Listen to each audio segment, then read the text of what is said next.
The Red Badge of Courage, an episode of the American Civil War by Stephen Crane, Chapter 15.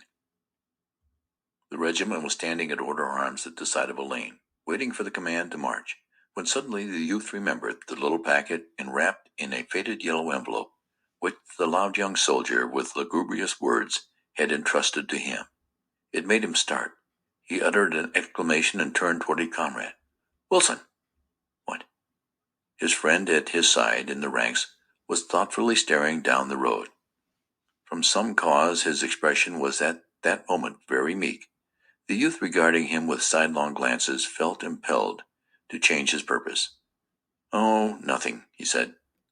His friend turned his head in some surprise. "Why, what was you going to say?" "Oh, nothing," repeated the youth. He resolved not to deal the little blow. It was sufficient that the fact made him glad. It was not necessary to knock his friend on the head with the misguided packet. He had been possessed of much fear of his friend, for he saw how easily questionings could make holes in his feelings. Lately, he had assured himself that the altered comrade would not tantalize him with a persistent curiosity, but he felt certain that during the first period of leisure his friend would ask him to relate his adventures of the previous day. He now rejoiced in the possession of a small weapon, with which he could prostrate his comrade at the first sign of a cross-examination. He was master. It would now be he who could laugh and shoot the shaft of derision. The friend had, in a weak hour, spoken with sobs of his own death. He had delivered a melancholy oration previous to his funeral, and had doubtless in the packet of letters presented various keepsakes to relatives. But he had not died, and thus he had delivered himself into the hands of the youth. The latter felt immensely superior to his friend, but he inclined to condescension.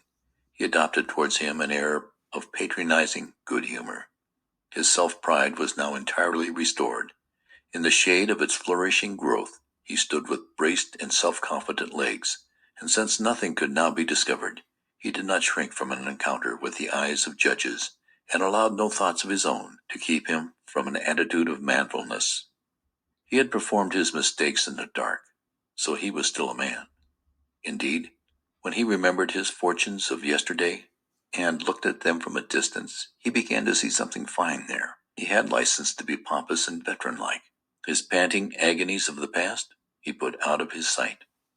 In the present he declared to himself that it was only the doomed and the damned who roared with sincerity at circumstance. Few but they ever did. A man with a full stomach and the respect of his fellows had no business to scold about anything that he might think to be wrong in the ways of the universe, or even with the ways of society. Let the unfortunate rail. The others may play marbles.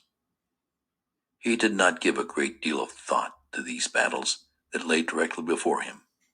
It was not essential that he should plan his ways in regard to them. He had been taught that many obligations of a life were easily avoided.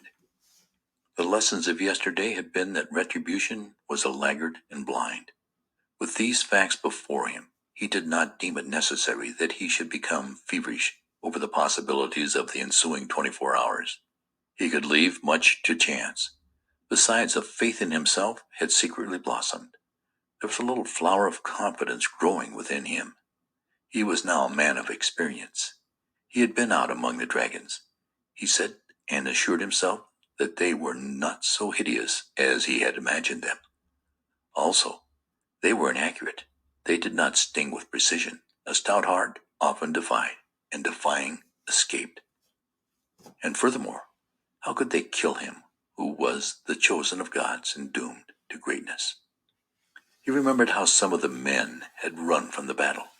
As he recalled their terror-struck faces, he felt a scorn for them. They had surely been more fleet and more wild than was absolutely necessary. They were weak mortals. As for himself, he had fled with discretion and dignity. He was aroused from his reverie by his friend, who, having hitched about nervously and blinked at the trees for a time, suddenly coughed in an introductory way and spoke. "Fleming?" "What?" The friend put his hand up to his mouth and coughed again. He fidgeted in his jacket. "Well," gulped scoffed at last. "I guess you might as well give me back them letters." Dark, prickling blood had rushed into his cheeks and brow. "All right, Wilson," said the youth. He loosened 2 buttons of his coat, thrust in his hand, and brought forth the packet. As he extended it to his friend, the latter's face was turned from him. He had been slow in the act of producing the packet, because during it he had been trying to invent a remarkable comment upon the affair. He could conjure nothing of sufficient point. He was compelled to allow his friend to escape unmolested with his packet, and for this he took unto himself considerable credit. It was a generous thing. His friend at his side seemed suffering great shame. As he contemplated him, the youth felt his heart grow more strong and stout. He had never been compelled to blush in such manner for his acts. He was an individual of extraordinary virtues. He reflected with condescending pity. Too bad, poor devil. It makes him feel tough. After this incident, and as he reviewed the battle pictures he had seen, he felt quite competent to return home and make the hearts of the people glow with stories of war. He could see himself in a room of warm tints telling tales to listeners. He could exhibit laurels. They were insignificant, though in a district where laurels were infrequent, they might shine. He saw his gaping audience picturing him as the central figure in blazing scenes, and he imagined the consternation and ejaculations of his mother and the young lady at the seminary as they drank his recitals. Their vague feminine formula for beloved ones doing brave deeds on the field of battle without risk of life would be destroyed. End of chapter 15.